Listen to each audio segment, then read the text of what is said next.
नासर आप प्लीज पढ़िएगा 51 आयत। और मकदस का पर्दा ऊपर से नीचे तक फटकर 2 टुकड़े हो गया और जमीन लर्जी और चट्टानें तड़क गईं और कब्रें खुल गईं और बहुत से जिस्म उन मुकद्दसों के जो सो गए थे जी उठे और उसके जी उठने के बाद कब्रों से निकलकर मुकद्दस शहर में गए और बहुतों को दिखाई दिए। आमीन। अच्छा, अब आप अंदाजा कीजिए कि ये लोग जो थे ये कब्रों में से निकल आए थे। ये इनके बारे में एक लफ्ज़ बड़ा स्पेसिफिक लिखा हुआ है कि ये जी उठे थे। हम अमूमन ये लफ्ज़ जो है जी उठना या रेजरेक्शन होना ये हम सिर्फ यीशु के लिए यूज़ करते हैं, लेकिन बाइबल मुकद्दस ये लफ्ज़ उनके लिए भी यूज़ कर रही है जो मुर्दे थे और यीशु अभी अपनी जान दी नहीं थी, उन्होंने अभी सलीब पर ही थे और ये कब्रें जो थी खुल गई थी और जब ये खुल गई तो इसमें से जो लोग निकले उनके लिए भी वर्ड आया दे वर रेजरेक्टेड। इसका मतलब ये हुआ कि अगर वो रेजरेक्ट हो गए तो हम भी रेजरेक्ट हो जाएंगे, अगर वो जी उठे तो हम भी जी उठेंगे। और जी उठने के बाद कब्रों से निकलकर वो कहाँ गए थे? मुकद्दस शहर में गए थे। और मुकद्दस शहर कौन सा है? यरूशलेम को गए थे। This is a pattern. अच्छा, वहां पे जाकर उन्होंने क्या किया था? वहां पे उनके अपने थे, वहां पे क्या किया था उन्होंने? जाके वो बहुतों को दिखाई दिया था। Now this is the pattern जो यीशु पहले ही दिखा रहा था कि अगर ये जाकर मुकद्दस शहर में अपने आप को दिखा सकते हैं तो वेट, मैं भी आ रहा हूं, मैं भी आके अपना आप दिखाऊंगा। ठीक है, so look at the pattern Bible किस पे लिखी गई है। हम पैटर्न्स मिस कर जाते हैं। यीशु ने कहा था कि मैं भी तुम्हें दिखाई दूंगा और उसने उसका पैटर्न दिया। अब मैं आपको बात बता रहा था कि पाताल में कुछ लोग इंतजार कर रहे थे यीशु मसीह आए और लेके जाए। जमीन पर भी कुछ लोग इंतजार कर रहे थे, जिसमें मरियम मगदलीनी पहली थी। वो इंतजार कर रही थी कि यीशु मसीह के साथ गो कि उसने पहचाना नहीं उसको क्योंकि वो जलाली बदन में था, लेकिन इंतजार वो कर रही थी और इसीलिए इसी तको-दो में वो आई भी थी। उसका ईमान ये नहीं था कि मैं उसको मिलूंगी, उसका ईमान ये था कि मैं उसको जाके मसाले मसूले लगाऊंगी, लेकिन उसकी मुलाकात हो गई यीशु के साथ क्योंकि she was fighting with certain things. वो अंधेरे से लड़के आई थी, वो उस इलाके के शायद उस इलाके के जानवरों से लड़के आई थी, शायद वो अपने खौफ से लड़के आई थी, शायद वो अपने घर वालों से लड़के आई थी। और लेकिन वो लड़ाई करके निकली भी थी क्योंकि उस दौर में भी खवातीन का बाहर निकलना को इतना अच्छा समझा नहीं जाता था।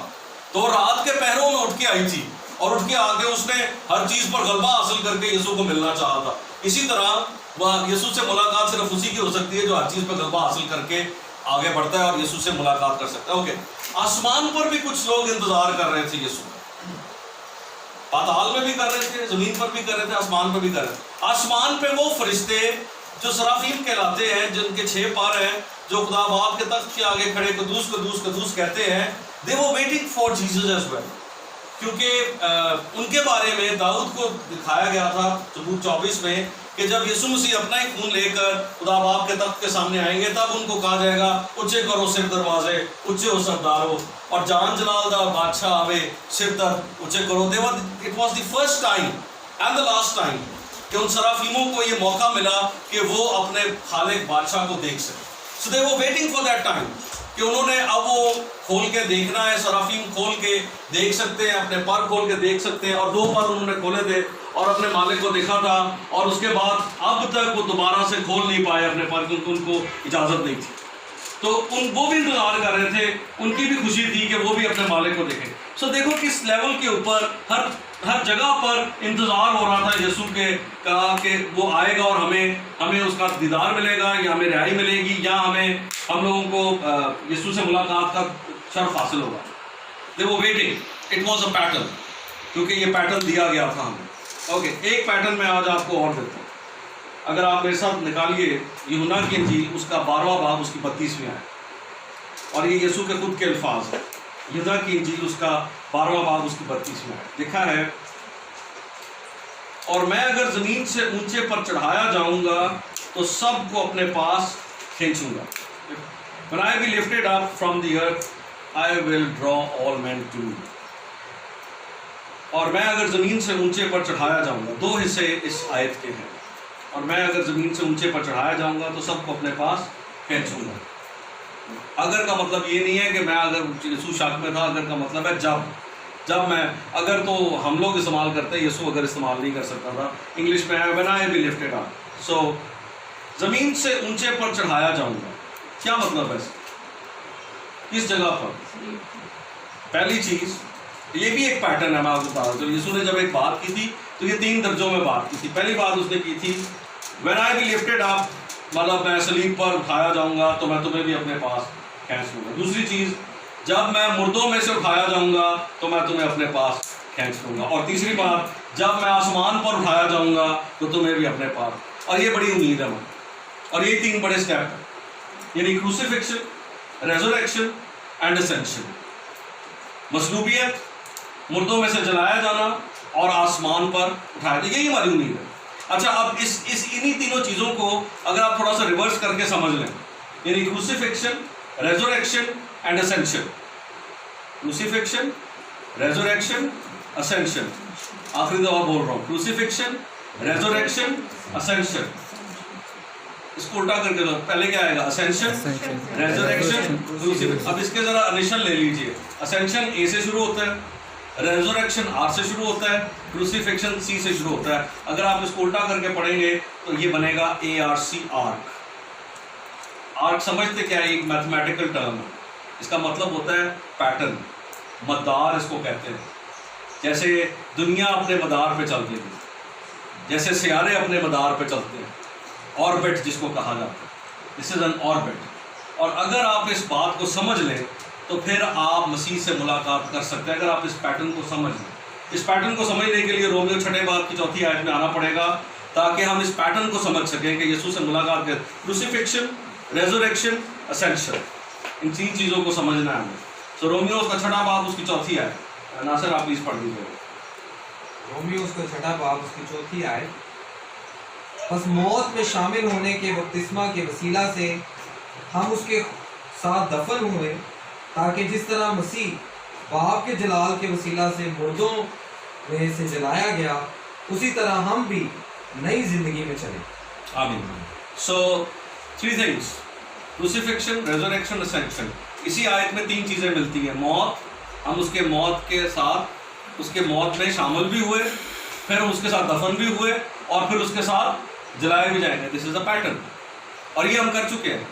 हमने जब यीशु को कबूल किया था तब हमने हर चीज़ को मसलूब कर दिया, और जब हमने पानी का बपतिस्मा लिया तो हमने यही तो जाहिर किया था कि अब मैं नहीं रहा, बल्कि मुझ में मसीह जिंदा है। पुरानी इंसानियत जाती थी, उसको हमने फेंक दिया, उसको हमने खींच दिया सलीब के ऊपर। अब हमारा एतकाद है कि जैसे मसीह मुर्दों में से जलाया गया, हम भी जलाए जाएंगे और हम भी आसमान पर उठाए जाएंगे जैसे यीशु उठाया गया। This is a pattern. और आज के दिन मैं आपको ये क्यों बता रहा हूँ? इसलिए कि आज से 1 हफ्ता पहले यीशु के साथ ये हुआ। आज हम उस जगह पर हैं जहाँ पर शागिर्द जो थे वो डरे सहमे बैठे हुए थे, और यीशु उनसे मुलाकातें कर रहा था। आज मैं आपको ये बातें इसलिए बता रहा हूँ ताकि आपका हौसला बने। आज भी यीशु मुलाकातें कर रहा है, आज भी यीशु मिल रहा है, लेकिन उनको मिल रहा है जो उसके दीदार के तालब हो रहे हैं। जैसे मरियम मगदलीनी उसकी तालब हुई, उसने कोशिश की थी मिलने की। दीदार के तालब होने का मतलब ये नहीं है कि हम सिर्फ जो है ना दिल में कहें और ज़हन में सोच के बैठ जाए कि हाँ जी बस हमने खुदा यीशु से मिलना है। You have to physically do something. मरियम ने भी कुछ किया था, उसने कुछ किया था। उसने अपनी जगह छोड़ी थी, उसने अपना घर छोड़ा था, उसने अपना कंफर्ट जोन छोड़ा, उसने अपने वो तमाम चीज़ें जो उसके करामत थी, जो उसको रोक सकती थी, उनको रद्द करके आगे बढ़ी थी, अंधेरे में आगे बढ़ी थी। आपके पास तो फिर भी कलाम की रोशनी, वो अंधेरे में आगे बढ़ी थी, और उसने जाके यीशु को पा लिया। शागिर्द उस वक्त सोते थे, उनको बाद में बताया था जाके कि वो आया, और फिर पतरस और यूहन्ना आए थे और उन्होंने झांक के देखा था कब्र के अंदर। याद है आपको? अब पॉइंट ये है कि आप क्या पतरस और यूहन्ना की तरह इंतजार करेंगे कि कोई आपको खबर दे, या आप उसके दीदार के तालब होंगे कि आप बढ़ के खुद यीशु से मुलाकात करें? Choice is your. उस वक्त भी चॉइस थी, आज भी चॉइस है। वो कल और आज बल्कि क्या पता कि अच्छा है। हम में से बहुत से ऐसे हैं जो इस इंतजार में रहते हैं कि खादा में कोई आया और हमें आगे बताया था कि हम चले जाए, जाकर देख लो। लेकिन याद रहे, पतरस और यूहन्ना ने जाकर खाली कब्र को देखा था, खाली कफन को देखा था, उन्होंने यीशु को नहीं देखा था। उस वक्त वो मरियम मगदलीनी थी जिसने बढ़कर यीशु को ढूंढ लिया था, यीशु को पा लिया। आज कौन से पैटर्न पे है? ये पैटर्न उनके लिए भी वैसे ही था जैसा हमारे लिए। Are we ready to step up and meet Jesus? Are we ready to step up and go to his grave. अगर आप खड़े होकर जाना चाहते हैं तो यीशु का फिर वादा है आपके साथ, मैं सबको अपने पास खींच लूँगा, वो आपको अपने पास खींच लेगा। पुराने नामे में जब पुराना नामा क्लोज हो रहा है, टुवर्ड्स द एंड आता है, तो ज़िक्रिया की किताब में लिखा है, उसने कहा तुम मेरी तरफ रजू हो तो मैं तुम्हारी तरफ रजू होऊंगा। यीशु कहता है सबको अपने पास खींच लूँगा, वो जो मेरी तरफ रजू करेंगे उनको मैं अपने पास खींच लूँगा। याद रहे ये खींचने का लफ्ज़ जो है ना, ये बड़ा स्पेसिफिक लिखा गया। यीशु मसीह जब बादलों की सवारी करके आएगा तो ठीक हमें भी वैसे ही खींचेगा जैसे मकनातीस एक लोहे को खींच लेता है, वैसे ही हमें भी खींच लेगा। मैं सबको अपने पास खींच लूँगा। So if we are ready कि हम यीशु को डायरेक्ट मिले तो आज ही वक्त है, कुछ कर लीजिए, कुछ अमली तौर पे कर लीजिए ताकि यीशु से मुलाकात रूबरू हो सके।